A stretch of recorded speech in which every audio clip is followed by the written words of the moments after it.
Adjudication and debate. So in this presentation, we're gonna talk about how to give a good oral adjudication, how to adjudicate a debate, adjudication principle, and after that, we're gonna conclude the presentation. So for the first speaker is Radina. Radina, time is yours. Okay, next I will explain about how to give a good oral education. So, first we have to structures of an oral education. To give a good oral education, there are structures for giving feedback in debate. First is general feedback. It's important to consider things that both teams might do differently when giving general feedbacks. It's a good idea to consider specific things that might apply to the topic too, such as the possibility that they only read part of the motion or didn't engage with the motions. Next is explaining how you say the debate. So it is important that you don't skim the surface when you describe how you saw the debate, and that you allow enough time to cover all the major points and ensure that they feel that you have taken their point into consideration and have provided a convincing argument for your conclusions. And third is common trap to avoid. So there are several important common traps that can be avoided in your adjudications in debate. So first is don't just focus on practical outcomes.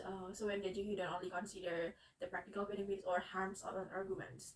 Secondly is remember the first speaker. Yeah, the first speakers are both in a romantic or negative themes often introduce important ideas that may still be relevant for the debate even if they haven't been discussed later. Third is be careful with third negative speaker. Yeah, if the third negative speaker seems to be arguing a different case, then the rest of their team be cautious about giving them too much credit. Next is one speed can win a debate. So a single speaker can be so good that they can win the debate on their own, even if rest or their team isn't as strong.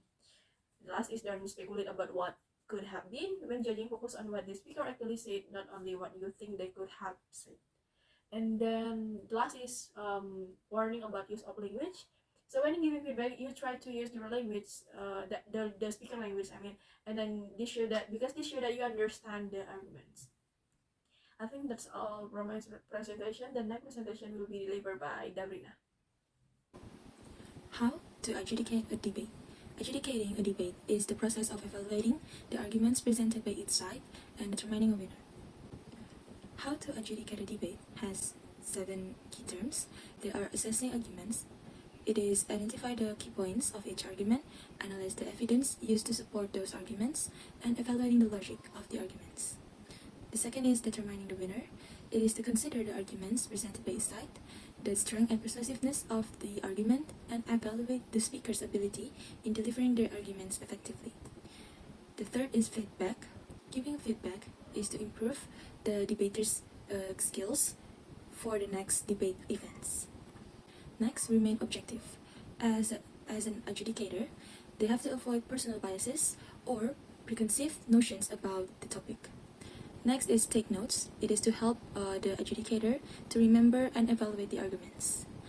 If there are any unclear arguments or evidence, an adjudicator may ask the questions for better understanding and fair evaluation.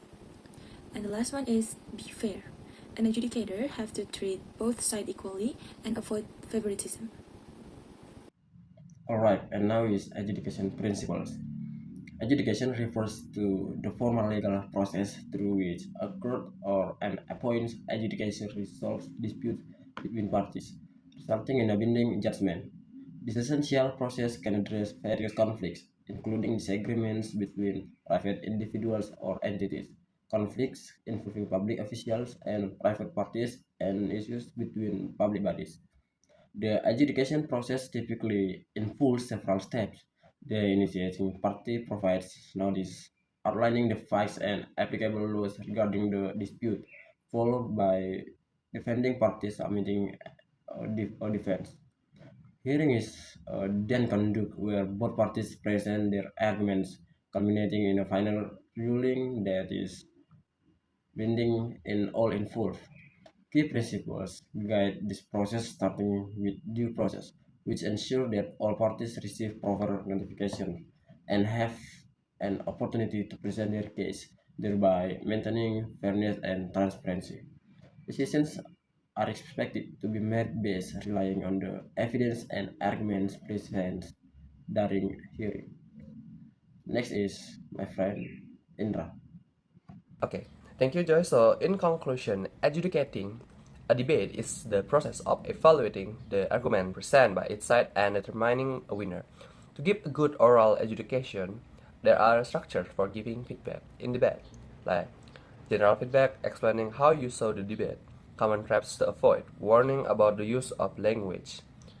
To adjudicate a debate, an adjudicator should assessing the argument, determining the winner, give feedback, remain objective, take notes, ask questions, and be fair. The adjudication process includes several steps like notice, response, hearing, and decision. Thus, adjudication guided by some principles like due process, merit-based decision, finality, and legal framework. Adjudication principles are applied across various fields like construction law, workers' compensation, human rights cases, etc. That's all from our group. Thank you very much.